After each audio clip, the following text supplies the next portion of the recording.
So good afternoon, everybody, and welcome to our BCB event in conjunction with SNaPNet, all around the industrial applications of biomass and processing byproducts. My name is Catherine Julia Mort, and I am the Knowledge Transfer Manager in IB at KTN, and I will be co-chairing today's event with my colleague Dana. So just to take you through a few housekeeping rules before we start. So just to let you know that all participants will be muted throughout the webinar. We don't have a Q&A box, so please can you use the chat box for submitting any questions for the speakers and also for any technical issues with sounds and visuals, etc. And don't panic if you miss anything. This webinar will be recorded and you'll be sent a recording to the link in due course so you can re-watch all the good stuff.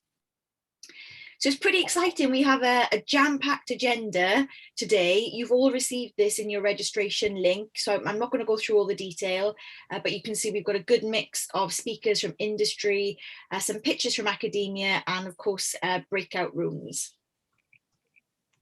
So I'd just like to give you a quick introduction to the purpose of today. So as you all are aware, there is a huge drive to net zero both globally and in the UK. And as such, we need to move away from fossil fuels. So there's a huge need to achieve a greener, more sustainable and circular economy. And as we know, IB is a huge part of that solution. So we really need to realise the potential of IB and biomass utilisation within that. So today is all around understanding Scotland's, UK's biomass innovation landscape in more detail and to connect people all along the supply chain. During the breakout rooms, information will be gathered and it will be collated into a summary report and sent out to all of you guys. So that's one of the output. And it's also going to be included, very importantly, in the BEI's call for evidence for the biomass strategy. Now, serendipitously, we did not know the strategy was coming out when we were shaping this event. So it's a blessing really that it's gained great momentum. So I've linked the biomass strategy there for you to look at. It does close on June the 15th, and I'm urging you all to submit something on an individual basis, not just a part of this, because we really want to achieve maximum impact for our community and help shape any future potential funding streams in this area. That's what we need. Just after this meeting, one of the NIB networks, the Carbon Recycling Network, they are doing a drop-in meeting all around the biomass strategy. So they're going to explain it in more details. Contact that network for joining instructions, and please just do get involved. In terms of parallel activities that are on the same lines as this, myself and Dana at KTN are currently undergoing a scoping exercise, and we're trying to understand IB and EB opportunities required to meet chemical supply chain demands as part of this huge transition to the net zero economy. And this does include the utilisation of biomass. If you want to get involved, please contact me. My email address is there, and let's all help shape the biomass innovation space. So next, I would like to hand over to Alan Wiles from SNaPNet, who's going to give us a quick introduction as to what the network is up to. So Alan, over to you.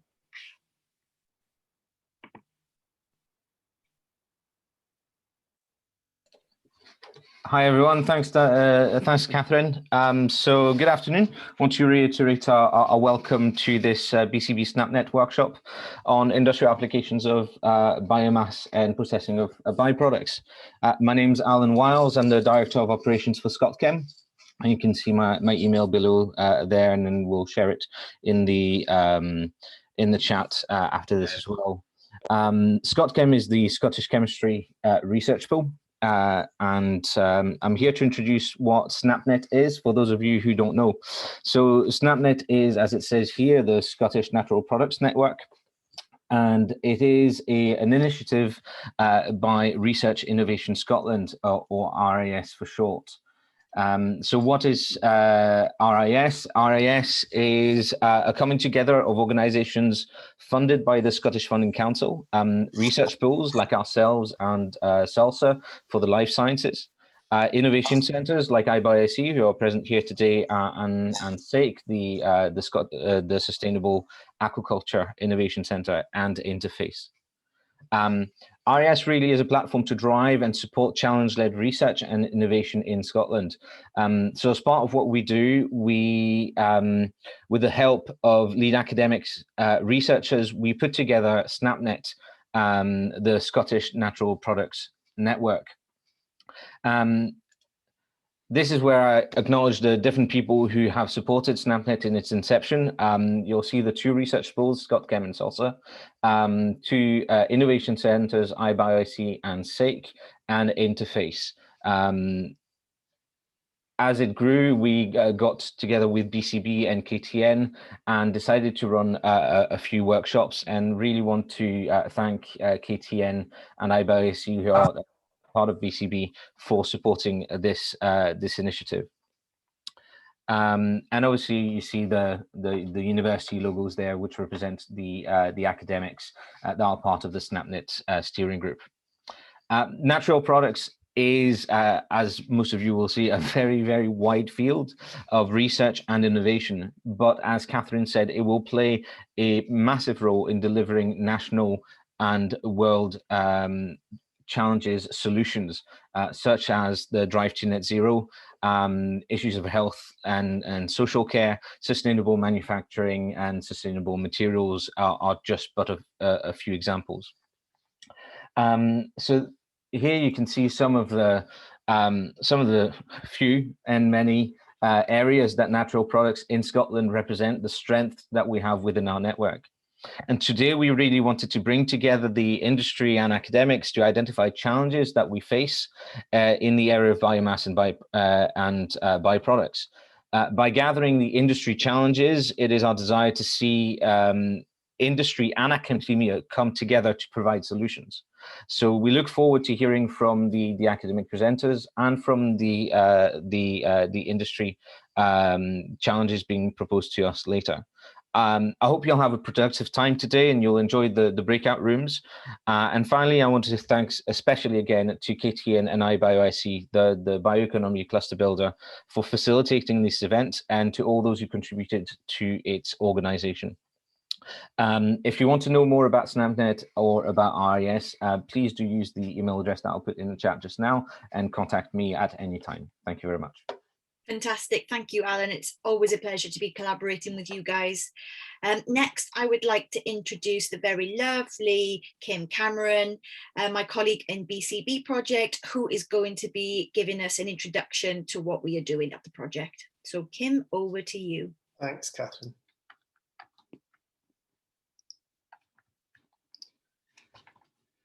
So good afternoon, everyone. My name's Kim Cameron, as Catherine said, and I'm a Business Engagement Manager at the Industrial Biotechnology Innovation Centre. Along with Catherine and Dana at KTN, I'm responsible for the delivery of the Bioeconomy Cluster Builder project. And I think that you'll see over the course of today that there's real compatibility between what SNaPNet wants to do and what we're trying to achieve at the BCB. So as Catherine said, I'll just give you an outline of the project, and then we'll move on to presentations from the industry challenge holders.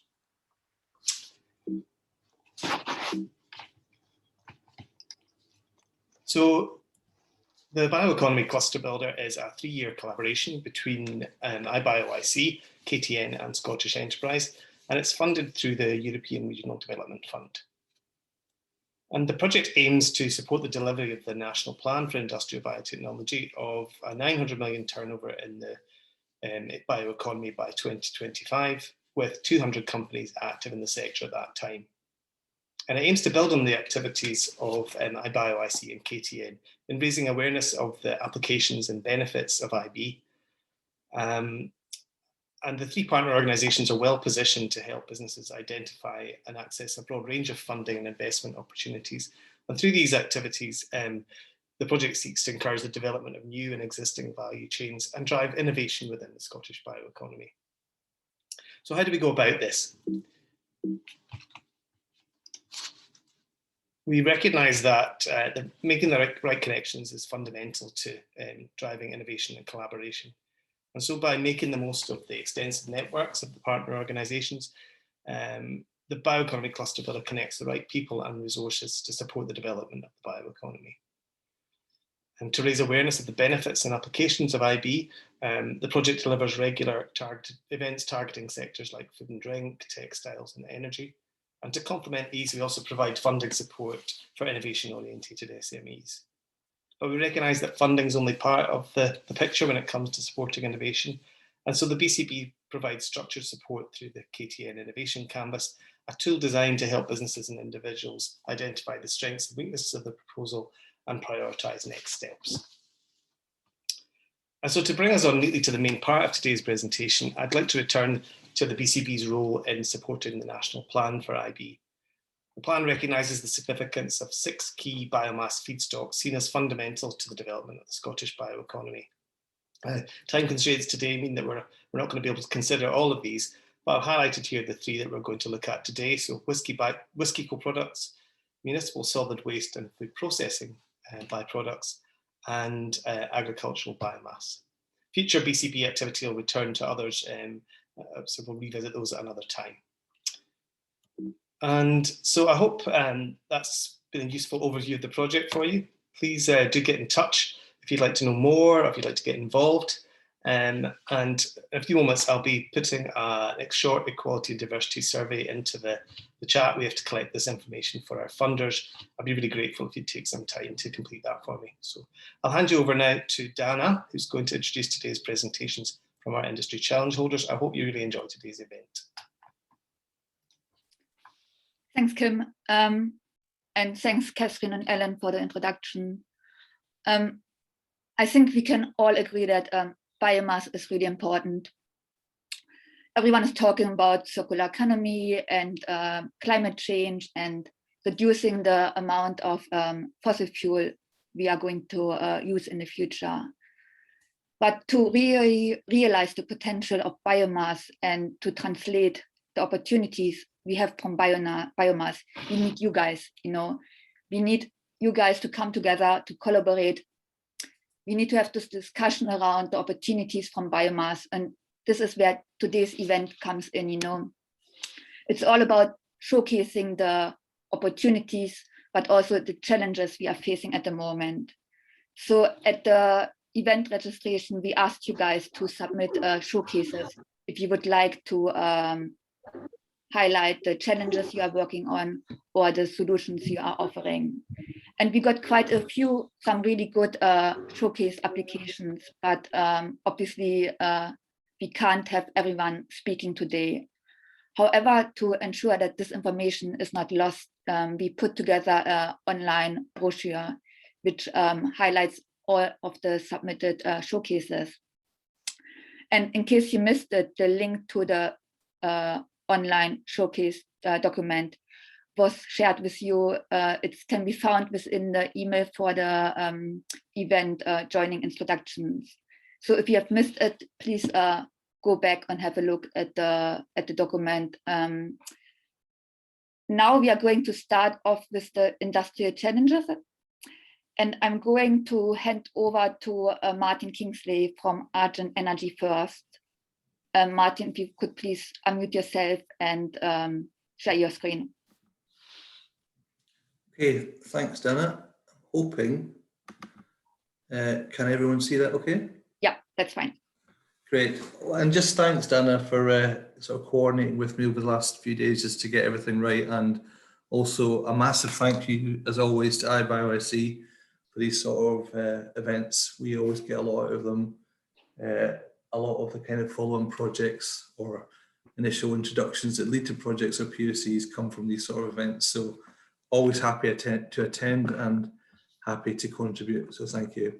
So I just want to talk about a fairly niche industrial challenge that we're really just starting on, which is working with University of Edinburgh. I'll get into detail a bit later, but I'll just give you a little bit of background to the company too. I'm just wondering why that's not moving. Here, okay. So yeah, I'm just going to a little bit of background to Argent Energy, just list some of the academic collaborations we have, and then talk about the industrial challenge and challenges associated with it. So Argent Energy is actually in its 20th year. So we're actually established in 2001. We built our first plant in 2002. So in about 4 weeks' time, we will be having our 20th birthday, which is fantastic.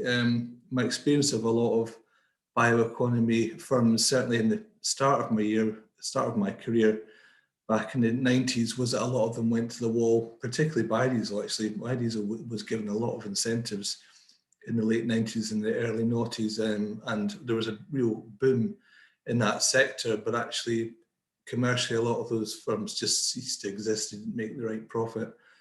So I'm really thrilled to work for Argent. I've been working for Argent for about 5 years as the R&D manager, and we've really have seen a lot of changes in that time. When I first started working for Argent in 2016, there was less than 100 people in the company, and we now have about 350 across 3 sites. We have a site in Motherwell, which is our legacy plant, which was the first first high scale or large scale biodiesel waste manufactured site in Europe. And after that, we were acquired by Swire, which is a massive UK conglomerate industrial. We were acquired by them in 2015. And then they very quickly wanted to really transplant that technology that had been gained in Motherwell elsewhere. And so we built a plant in Stanley, which is in Cheshire, in the Ellesmere Port, which is a far more versatile plant and larger production tonnage as well, and has far more versatility around the kind of waste fats and oils that we can transform into biodiesel. And then, as if we weren't busy enough, at the end of 2019, we acquired another biodiesel plant, even bigger than Stanlow, in Amsterdam. And that, between the 3 sites, actually, this is an old slide, it's beyond 250,000 tonnes of biodiesel. So really large production levels and a really big, significant contributor to biodiesel in Europe. We're actually the largest waste-based biodiesel producer in Europe now. So just coming back to when I started with Argent, we started with Argent in 2016, we were working loosely with the University of Manchester, and we now have all of these relationships. And I'm really putting that slide up first because this is an academic industrial networking opportunity. We're very open to working with the UK. We actually see UK incentives as for grants and for projects as very lucrative. Bear in mind that we also have a site in Amsterdam, but we really enjoy working with expertise that universities provide. We've done some great projects. We have some great ongoing projects. Just about all of these relationships have borne good fruit or good knowledge for Argent. And I know that BDC are going to speak later, but I've put them down as well because we've done some great work with them, but they're obviously part of the University of York as well. So just moving on to the challenge I want to talk about today. We received a fully funded PhD from BBSRC and iBioIC on the back of a POC, so lots of 3-letter acronyms, a proof of concept project around transforming waste fats and oils into high value products. What we were really interested about this was when we met with Stephen and his team, was that essentially he was looking at a novel route, a route that is described as biocompatible chemistry, which is the combination of an enzymatic or biological transformation with a chemical one. And what was even more interesting about what Stephen was suggesting we do was that could all be done within one pot. So a whole sort of transformation done in one reactor, if you like, and also very novel. The interesting thing about the target molecule, which I can't go into too much detail because of IP, is that it is for the fragrance industry, but also that it's currently the majority of that product is made from fossil fuel derived feedstocks and roots. So the idea of doing that from a biological and chemical route from a sustainable waste oil was highly attractive to us. And these are the kind of projects that we're really interested in. But some of the challenges I want to talk about really around this is the fact that waste oils are themselves a combination of fatty acids. I'll speak about that in the next slide. and then some of the downstream processing, the sort of things if I'm thinking about commercializing a product in say 5-6 years, which is also highly attractive to this because this is a high value chemical. So we're talking about lower tonnages and we're talking about higher margins. And that also means that scale up can be done in a lower scale as well. So that also is highly attractive to us, that actually we could be moving from the sort of tier levels that Steve and his team are working on into, not so much investment, if you like, and not so much tonnage or scale, if you like. So the first challenge I really want to talk about is around the feedstock, which is what Argent Energy works with day in, day out, which is that we use waste fats and oils, which are basically degraded or partially degraded triglycerides. So a glycerol molecule and a fatty acid. And the pathway for this transformation starts with one fatty acid, which is oleic acid, the most predominant fatty acid known to man. And then the transformation works through some enzymatic steps, followed by a chemical transformation step, followed by some more enzymatic steps. And because we're thinking about how we can do these things more, I guess, efficiently, a challenge for me is, what is the enzyme going to do, or the transformation enzyme is going to do with the other fatty acids that exist in the mixture of a natural oil? Most natural oils will have some oleic acid. And in fact, the transformation goes from oleic to linoleic, which is a polyunsaturated fatty acid. Some waste oils actually are predominantly linoleic. Oils such as soy, for instance. Actually, there's a lot of waste soy out there. We don't really want to be looking at the virgin oils, which are going towards food manufacture predominantly. That's where they should stay.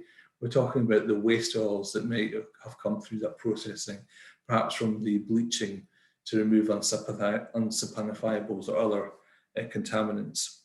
Now, because Argent's very well geared up into dealing with waste fats and oils, most of the predominantly contaminants or problem species like glycerol, soaps, waste solids, wastewater, we can get rid of those.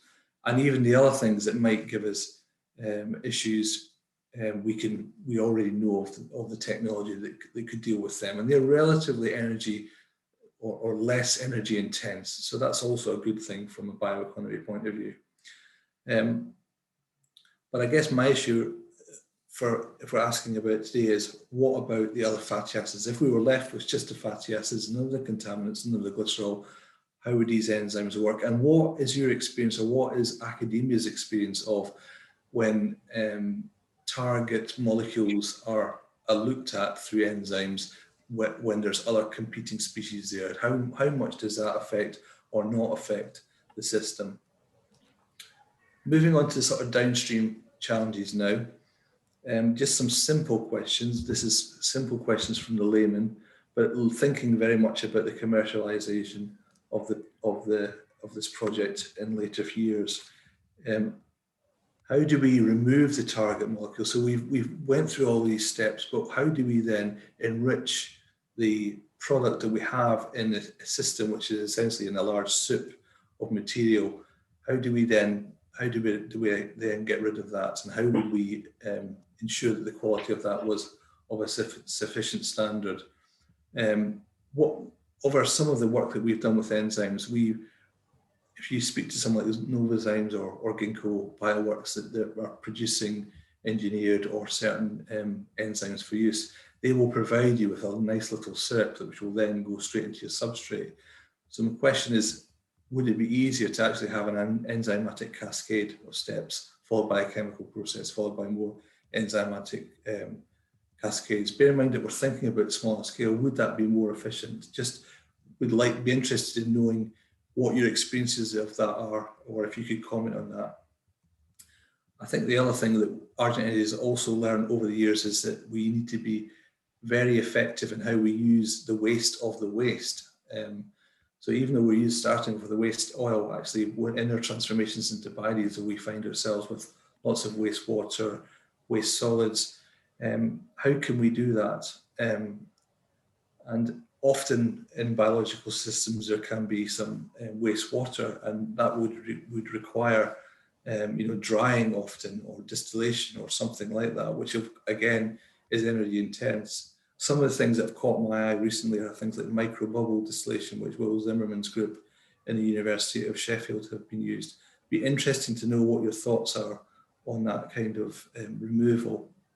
As far as treating the water, actually Argent Energy is already pretty well geared up around that. We have most of the go-to routes, for instance, direct aeration flocculation, and we have a membrane bioreactor for reducing high COD and high BOD water. So we'd just be interesting to know what kind of levels or what kind of experiences of biological system wastewaters exist, or what impurities exist, and how would they be treated? Would these approaches that Argent already has, like DAF and MBR, be applicable? And I guess thinking about the other wastes that may be generated, such as could they be valorized into some, if there were protein waste, could there be valorizations into animal feed? We know also that high COD water can go into biogas. Obviously, that makes it very circular too. Something else that we've noticed when we've been exploring enzymatic... Sorry, Martin, you have a minute left. Okay, I will race through then. Thank you. Let's just go into the last slide, which is about techno-economic analysis. Just to say that I think one of the biggest challenges for Argent is that we see lots of really interesting academic papers, but we don't always see, I guess, a very clear marketing or OPEX or costing around that. So we see great chemistry, great biology, but I guess what would really help us in I guess progressing those is having a more accurate feel for how the costings around your processes or your novel inventions could be fulfilled. I'll leave it there, otherwise I will just carry on. Okay. Thank you, Martin. I think in light of time, we are going to move to our next speaker, Jamie from Unite Hemp. But anyone who wants to get in contact with Martin, I think his contact details are in the presentation. We will be sharing the presentations afterwards, and you can reach out to Martin directly. Jamie, over to you. Okay, thanks very much, Dana.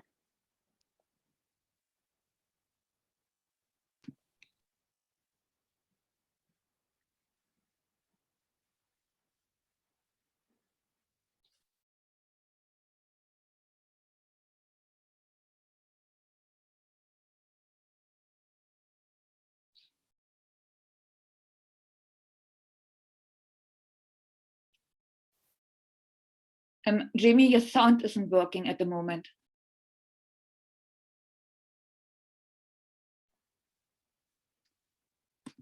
Sorry, Dana. Can we just try that again?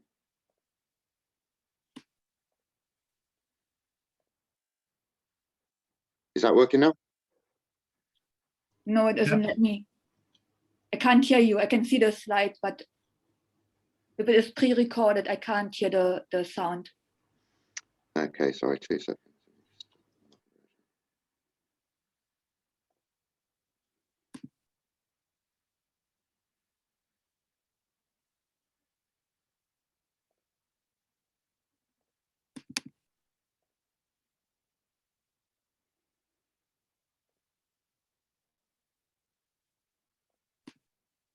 I can share from my screen if that helps. Yeah, if you could, Dana, because I don't know why that sound's not playing. It's playing on my side, but I don't know why it's not coming through on Zoom. Okay, if anyone could let me know if that's not working, please.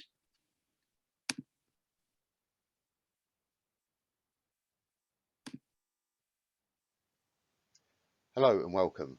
My name's Yes, Jamie Barkey and I'm the CEO of Unite Hemp. I'm here today to talk to you about the solution and give you an overview of the hemp crop in the UK and its potential to decarbonise the agricultural, construction and energy sector. So a little bit about us as Unite Hemp. We're leading the global green industrial revolution through the valorisation of the whole hemp plant. And a little bit around what we've achieved so far. So we cultivated 240 acres of research crops in 2019 and 2020, collating various data around how the different different cultivars perform under different planting densities in the UK climate. We did UK's largest licence holders with 1,700 acres licensed for 2021, and we're vertically integrating the industrial hemp supply chain in the UK.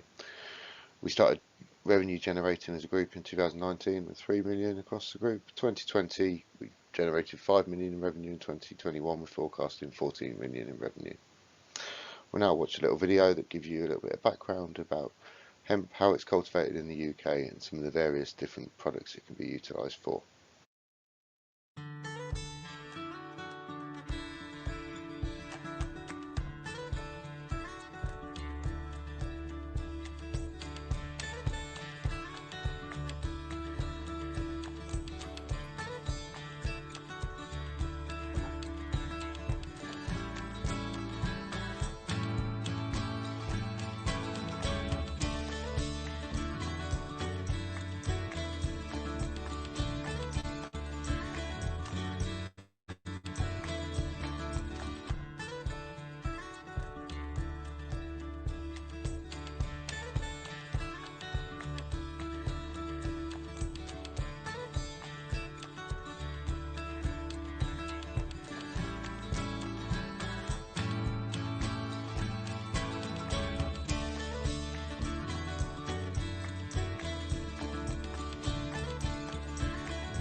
Ooh.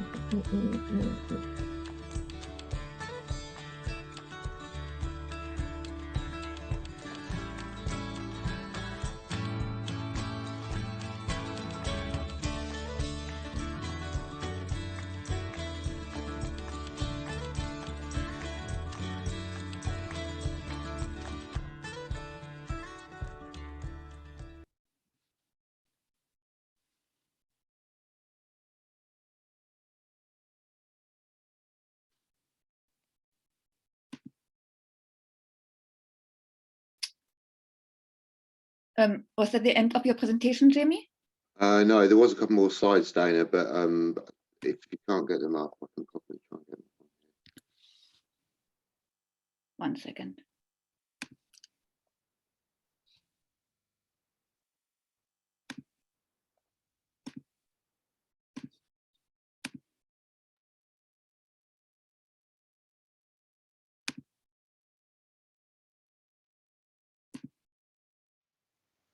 Now let's have a look at some of the products that are viable for the UK markets.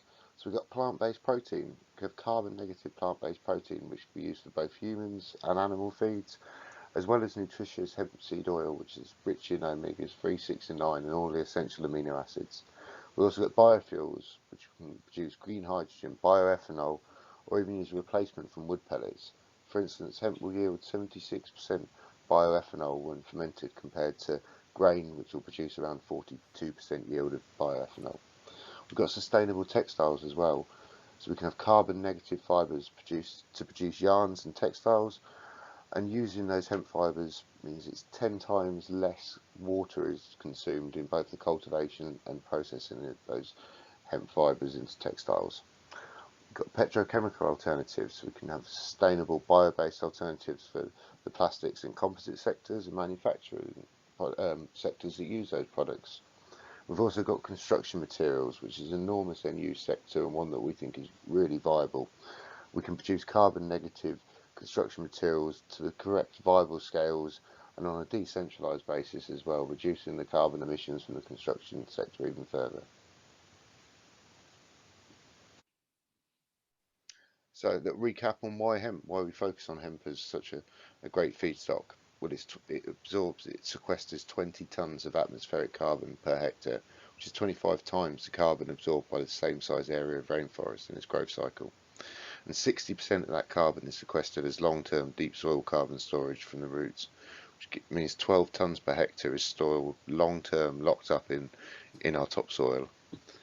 And it produces 4 times the biomass that trees will in that time as well, allowing a far more sustainable source of cellulose for multiple different products.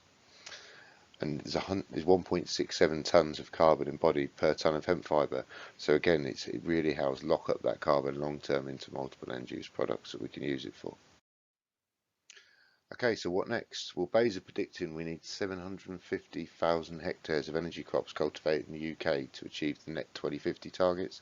If we used hemp as this energy crop, that would sequester 15 million tonnes of carbon per year.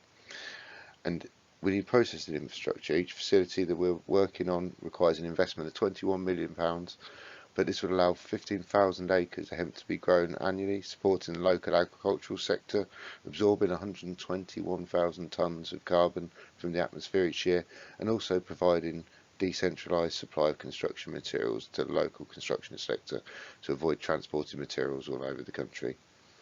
We're also currently seeking investors to join us on our journey to decarbonise multiple different sectors that we've touched on in the presentation today. We know hemp can benefit them, and it's really about just scaling and putting infrastructure in place to allow hemp to be that viable solution. So anyone interested, please do get in contact. So a little summary then around the solution and the green industrial revolution as we see it. So we know that we need to make drastic changes across multiple sectors to achieve the decarbonisation that's critical to the future health of the planet. Hemp is the viable solution with our sustainable model that can be adopted globally and at scale, increasing food security rather than competing with it. We can achieve all the UN SDGs whilst ensuring a profitable return to farmers, end users and local economies. But to do this, we need the investment into the infrastructure required to process the hemp crop on a decentralised basis and at the volumes required. But there is a global awareness and a desire to do things better and in a renewable, circular manner. It's time for the solution, hemp. Here's my contact details, so anyone, like I said, please feel free to reach out and get in contact if you'd like to join us on this journey, and happy to take any questions now if there are any. Thanks very much for your time, everyone. Thanks. Apologies for the technical glitch, but I thought really interesting presentation, especially the use of hemp in the building industry and as a concrete material. There might be some, there are some questions, I think, in the chat box, because we are slightly running behind schedule. Jamie, if you could address them directly in the chat box, that would be great. Yeah, no problem, Dana. I'll do that now. Thank you. Thanks. Thank you, We now move on to our next speaker, is Robert from South, talking about their sugar beet project. Robert, if you could please unmute yourself and share your screen for the presentation.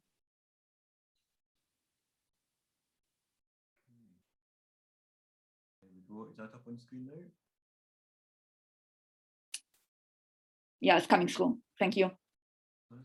Super. Okay. Great to be here, everyone. Thank you very much. This presentation, I'm going to focus on the viability of returning a sugar beet crop and supply chain to Scotland. And I want to particularly focus, slightly remove myself from the science, and you'll see why in a minute. Remove myself from the science, but thinking more about what it needs to achieve at the grower producer end to ensure the introduction of a new crop, a biomass crop, into a farming system is achievable. Firstly, I better introduce myself. My name is Robert Logan, SCOS. SCOS is the umbrella body for Scotland's agricultural co-ops, and that ranges, our co-ops range, it's a full plethora. It ranges right from kind of cut flowers through to cheese and sweet potatoes and pigs, livestock. It's a pretty much we go about our business without a lot of noise, but the full gamut there accounts for £1.5 billion turnover within Scottish agriculture. It's massive. And getting people together is the key here to actually coordinate in action and for the individual businesses and individual members. So within that, we're also looking, obviously advocating the powers of advantages in cooperation and collaboration within Scotland's rural and food supply chains.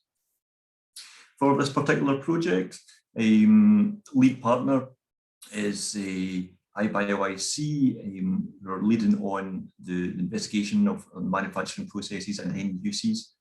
We've got SEC Consulting, who are agricultural consultants, and they are looking at on-farm agronomy, the economics and the kind of feasibility of supply. And then ourselves, who are looking at the values and what that relationship would look like between growers and plant in terms of coordinating supply and managing the agronomy and the equipment and the risk factors and for price discovery mechanisms, the contracts and such. And it's all underpinned by Scottish enterprise, fortunately. So it's a really exciting project, and one that it's in process just now. So it's as far as the project's ambitions, we're laying the foundations of the bioeconomy. That's the aim here. Using the land, the skills, the resources that are here in Scotland, and thinking of Grangemouth as the hub for Scotland's chemical and petrochemical processing industries just now. It's portside, just north of Edinburgh for ease of locating on the map. And the purpose here is to investigate the use of sugar beet, in this instance at least, and the production of ethanol as a natural and sustainable substitute for petroleum-based chemicals. And we certainly know, and it will not be new news for many in the audience, but the demand for ethanol, certainly in Scotland, is expected to double over the coming years. And yet all of the country's supply of ethanol is currently imported from Europe. Yeah, But as I say, I want to focus on you know, the network of farms and what do we need to do to make this a viable proposition. And I think that's something, as far as biomass crops goes, this is hopefully something that will be of interest to many in the audience. Hopefully the pictures are coming up on screen just now. So only put these pictures up just to, for those that aren't aware of what sugar beet is, what it looks like. So it's a root crop. If you imagine something that looks very much like a big parsnip, effectively. Interestingly, another comparison might be a swede, but it is not a brassica, and that's really, really important for agronomy if within the crop rotation. So it is a bulky crop. If you look down the left-hand corner, you'll see it is quite a bulky crop, but it's very high yielding. So there is which is great per hectare, but at the same time, it's a logistical issue to move crop around. So we want to we need to look at that. As you see, there is specialist equipment involved, but it's not unachievable. Sugar beet is growing on arable land just now. Vast majority in East Anglia and East Midlands just now, and that's all going into sugar production. And sugar beet itself within the UK represents about half of all UK sugar consumption. There's a little bit growing still in Scotland. There used to be a plant at Fife. It's no longer there, but there is a little bit growing just now for anaerobic digestion. It goes into ED units. And now that's particularly useful. Those growers are a key part of this project as well, because they are on the ground expertise and the practicalities of growing the crop are invaluable. And if nothing else, now we know there's a yield disadvantage with latitude, with weather, but equally the longer growing season and slightly less disease pressure brings some advantages as well. So there's a little bit of work to be done over the course of time on varietal selection, what's appropriate agronomy for the location. But we can take great confidence from the fact that we know it can be grown successfully. So it's completely feasible to grow. Hopefully coming up on screen now is a map of Scotland. Although it's an early stage, good colleagues at SEC have considered areas of the country with the most suitable climate and soil type. You can see here from the map, class 1, 2 and 3-1 land. 3-1 is still very good land, it's still good land, but it's slightly more marginal for sugar beet.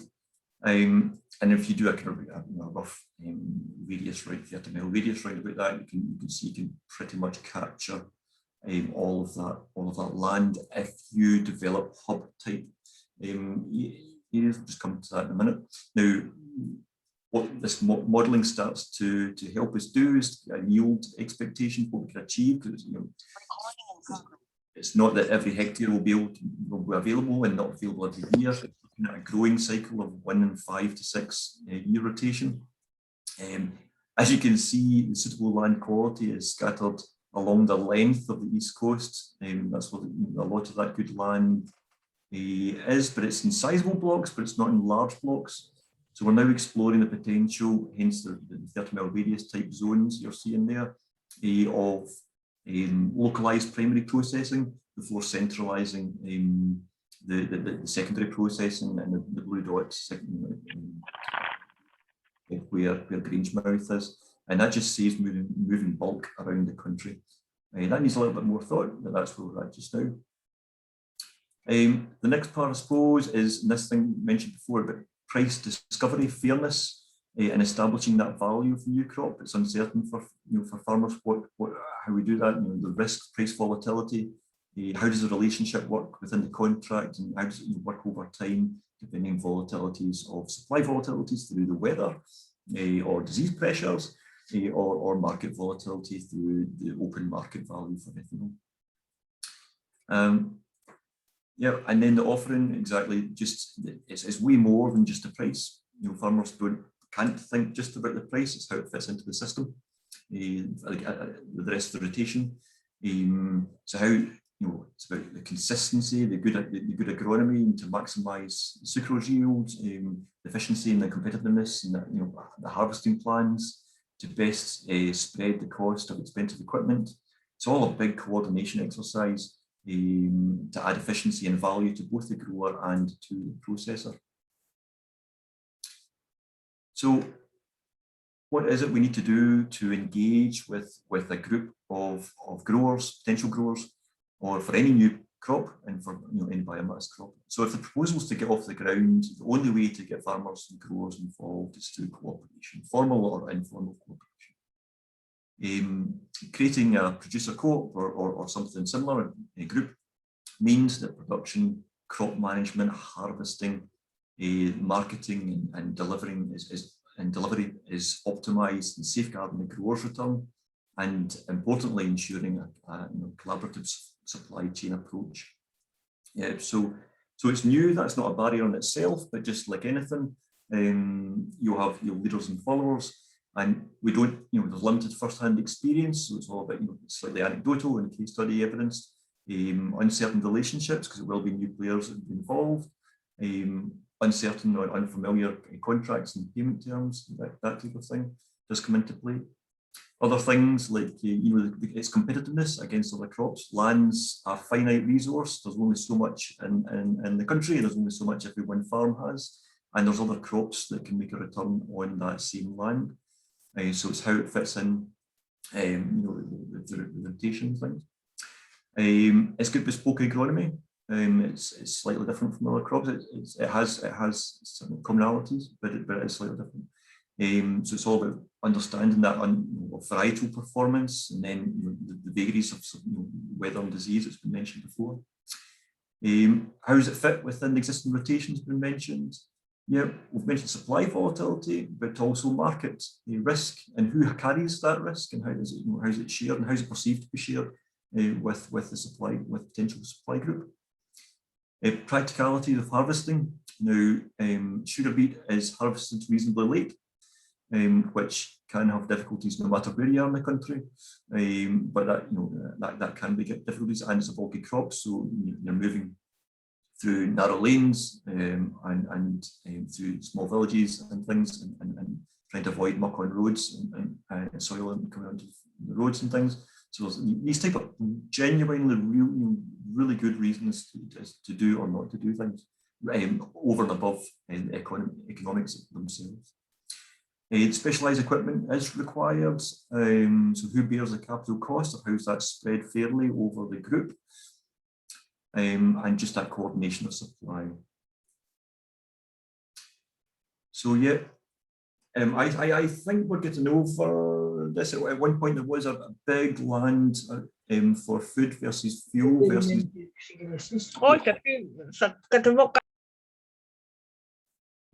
didn't quite pick that up, but food versus fuel versus public goods and services. So there's new approaches, new techniques and things are required, but these are changing times. So it's up to ourselves, to all of us to demonstrate and how something is a reasonable proposition to a farmer base. But I'll stop there. I'm not sure how I'm doing for time, but as mentioned before, I think our specialism here is about bringing people together and understanding the requirements of at farm level and cooperation.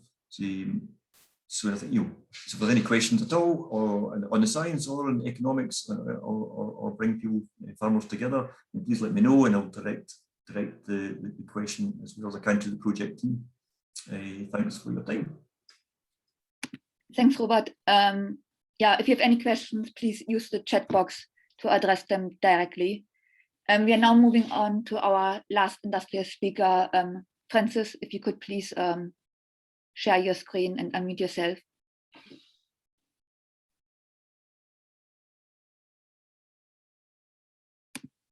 Okay, can everybody see that? Yeah, perfect. Thank you. Good. Okay, thanks very much for the opportunity to talk to you all today. I'm representing the distilling sector. So today talking about the biomass streams from the Scotch whisky industry. The organisation that I represent is the Scotch Whisky Research Institute. So we're the research and technology organisation for the whisky industry. We're funded by the major whisky companies and we carry out pre-competitive research on behalf of those companies. So since today's session is all about, building collaboration and new networks, I really wanted to bring this presentation right back down to the basics, just to talk about, the biomass streams are available and the information that we hold on those products at the moment. Okay, so my first slide here is an overview summary of the byproducts from Scotch malt whisky production. So we've really got 4 main byproduct streams. The first one is the draff or the spent grain. So this is really the residue from malted barley after extracting starch and sugars for fermentation.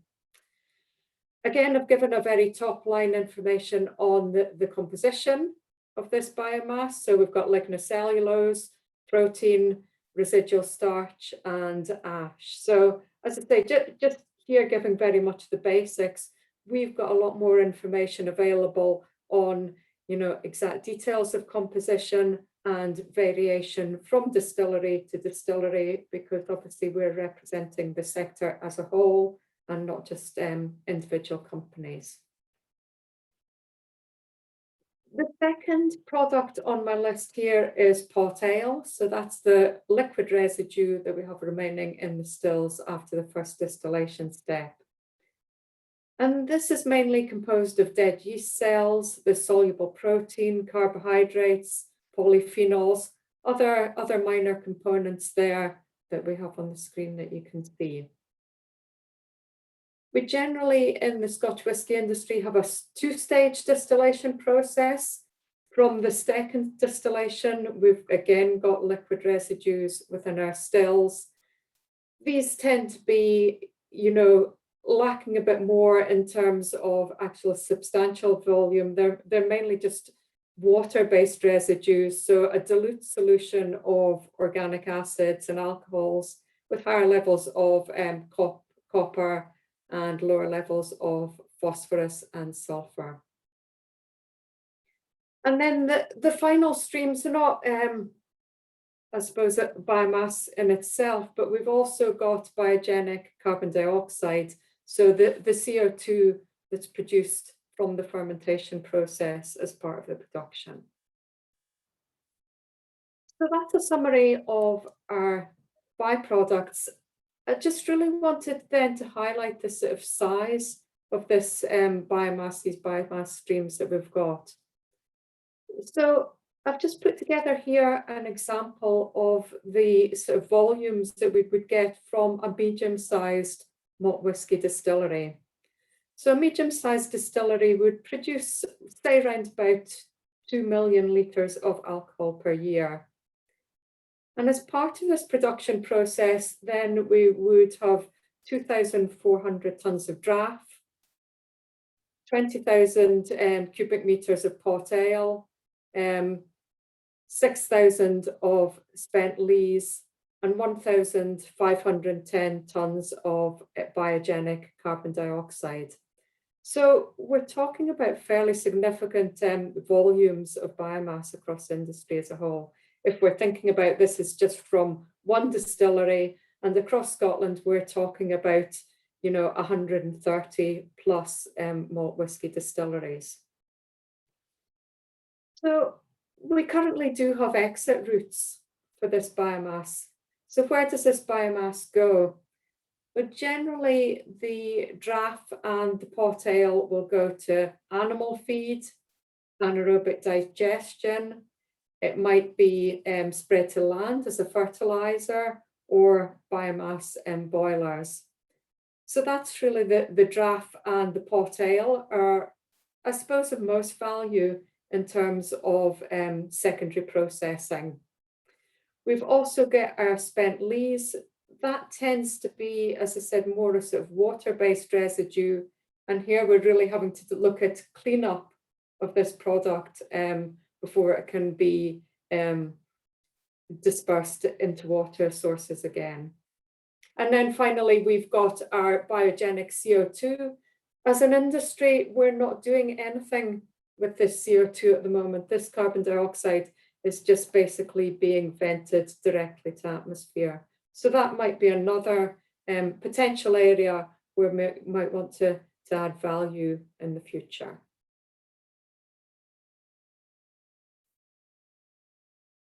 Okay, so recently we surveyed our member company distilleries to look at whether or not they had any problems with removing co-product from their site to suitable end users.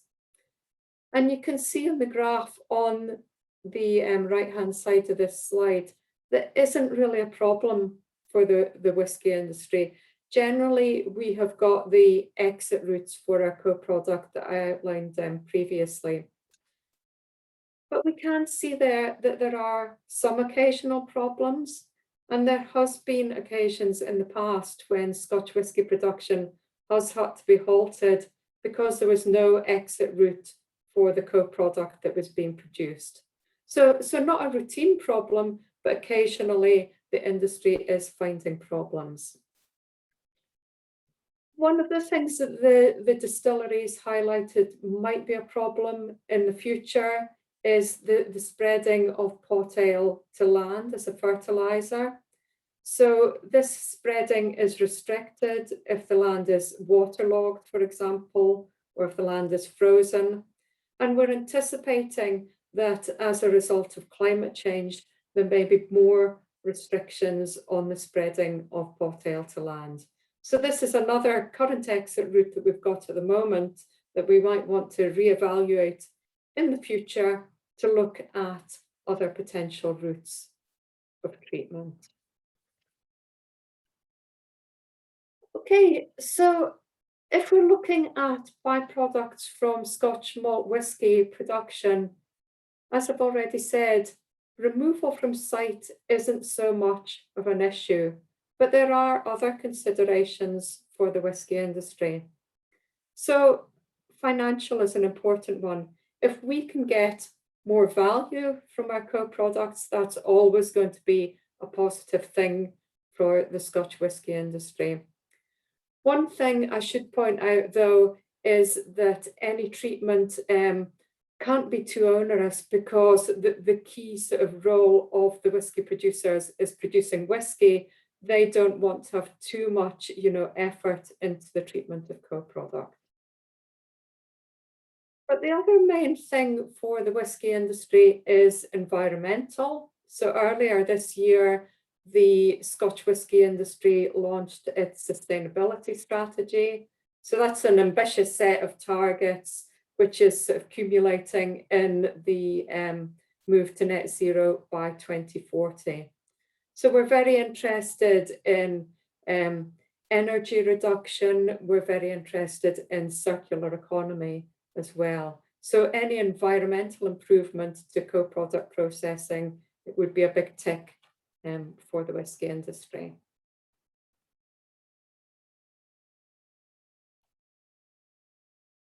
And then looking finally at sort of opportunities and barriers to Scotch whisky production and co-product treatment. As I said a moment ago, we've got around 130 malt whisky distilleries in Scotland. These distilleries are all very different. They vary widely in size, from very small production craft distilling right through to massive production sites that are producing many millions of litres of alcohol and, huge amounts of co-product per year. So we've got variation in size, which might influence how the co-product is being treated. We've also got big variations in the locality of these distilleries. So a lot of the distilleries are in very rural locations. That might influence how our co-product is being treated. So it's unlikely that one solution is going to match all the different applications. something that's suitable for a small rural distillery might not suit something ideally that's a larger distillery within the central belt of Scotland. So very much looking for different technologies to match different applications. And then the industry is interested in funding to look into this area. As an industry, we're always interested in looking at new technologies. So as I said before, whether that's new technologies for valorization or new technologies in terms of getting improved environmental outcomes for our co-products. Other things that we want to do is to look at whether or not technologies for co-product treatment can be used in conjunction for maximum benefit. And then the final area that I think is a big area that we need to explore as a sector is whether or not co-products from other sectors can be added to our own and treated in conjunction with our own co-products. So that's really just a very quick summary and overview of the Scotch whisky industry, a summary of our co-products and the challenges that we're facing and opportunities that we think there are within that sector. Thanks, Frances. I think really interesting talk. There's a question for you in the chat box, and I'm really looking forward to the outcomes of your breakout room later. If you could answer directly in the chat box, that would be great. We are coming now to the academic solutions provider, and if I could ask Alexis to please unmute, and yeah, over to you. Okay, thank you. Hi everyone, I hope you can hear me okay. I'm Alex Morfois from the Translational Energy Research Centre at the University of Sheffield. TURC is a unique research and testing facility in the north of England, just outside Sheffield. We are part funded by ERDF and BASE. We work across a wide range of research areas, but today I'll talk specifically about what we do around bioenergy. So the way we can work with industry is twofold. Either we can collaborate through research grants, or we can directly work with you as a consultancy or contract research, depending on your need. You can come and use our facility or bring your own equipment. We have a plug and play approach across our site where you can integrate with all our different test rigs.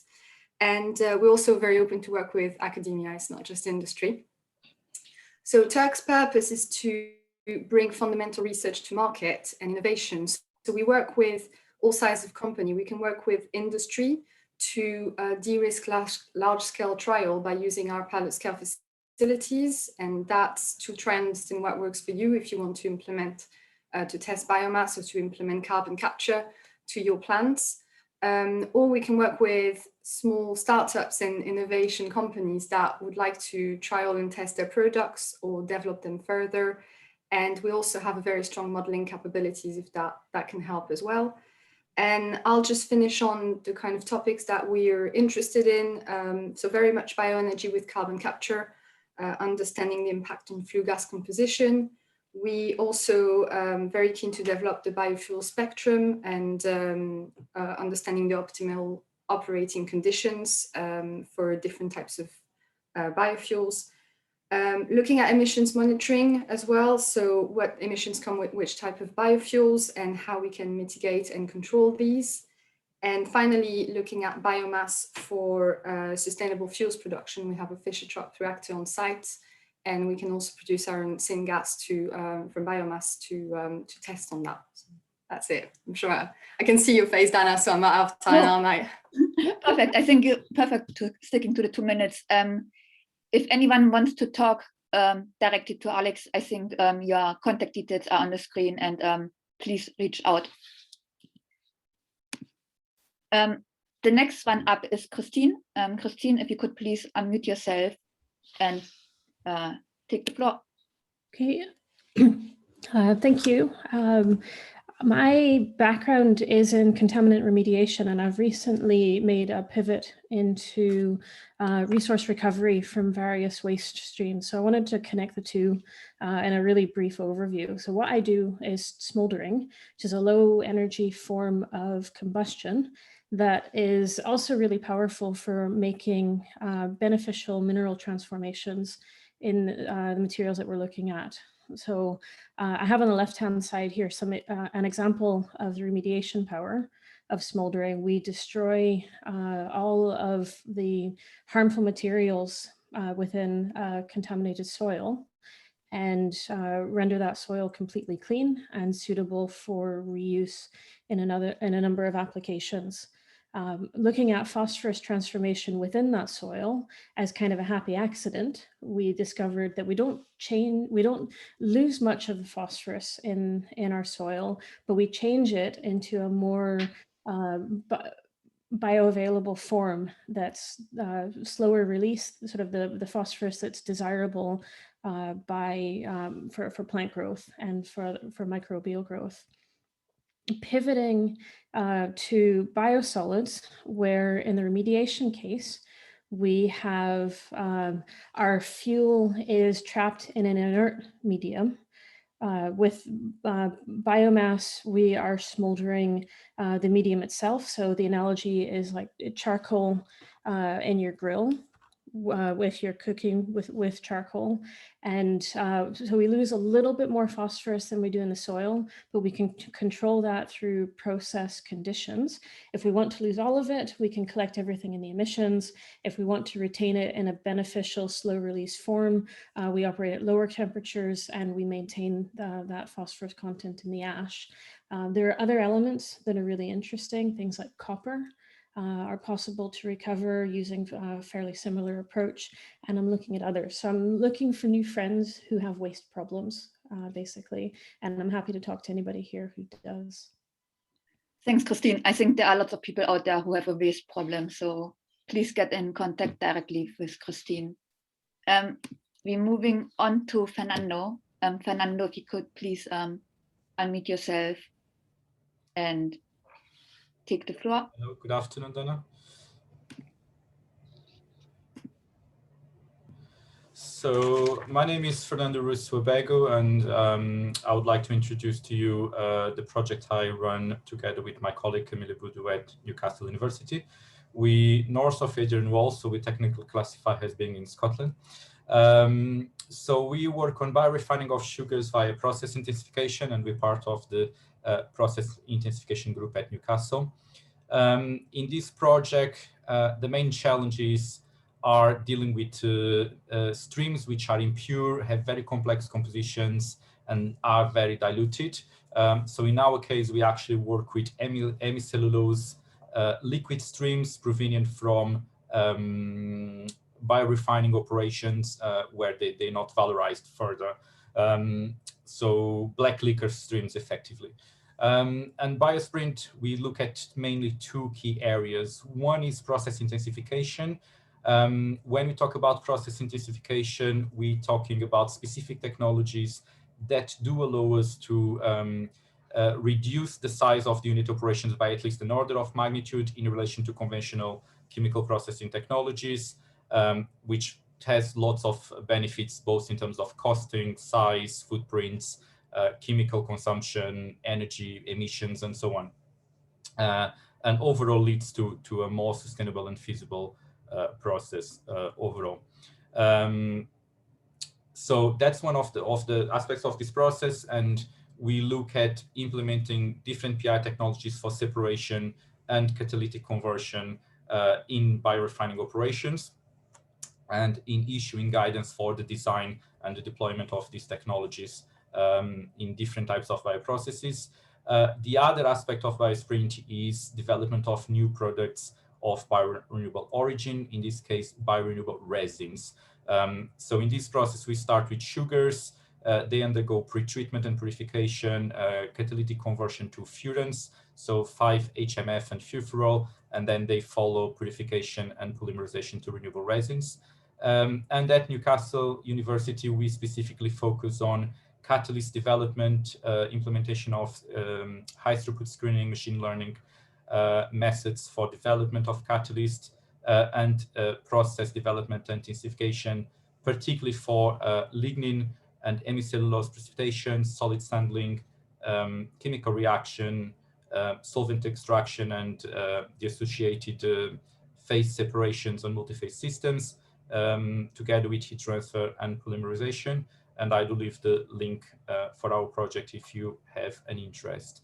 Additionally, as well, both Camille and myself work on CO2 photocatalytic reduction for renewable chemicals and fuels, if that is of interest, since a few people did mention CO2 emissions as being a potential feedstock in bioindustry as well. And thank you very much.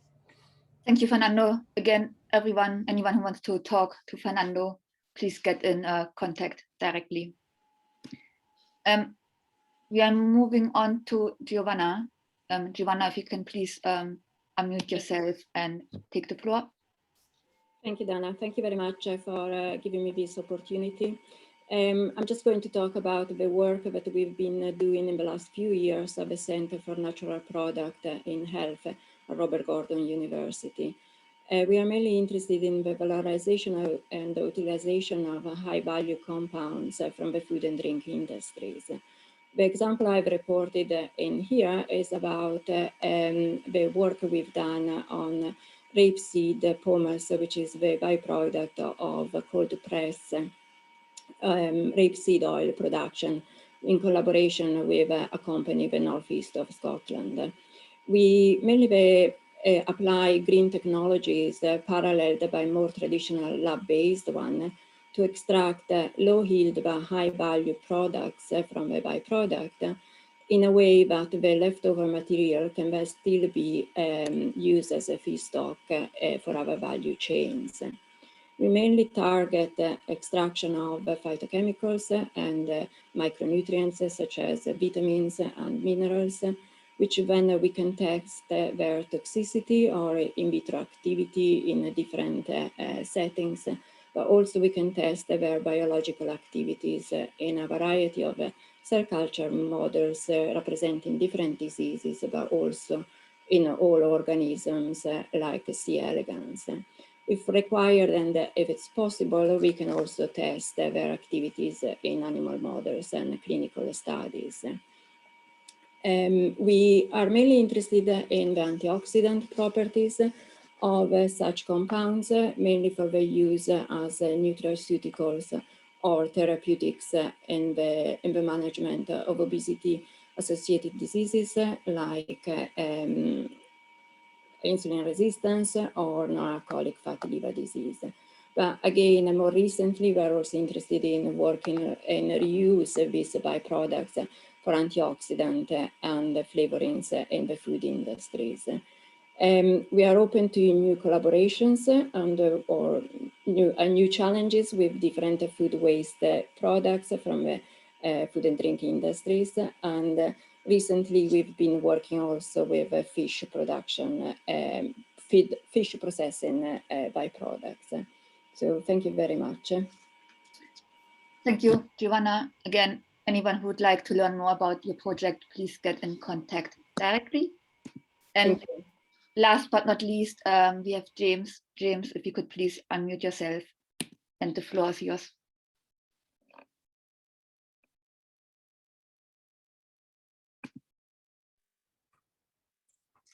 Had some unstable internet issues today. Oh, sorry.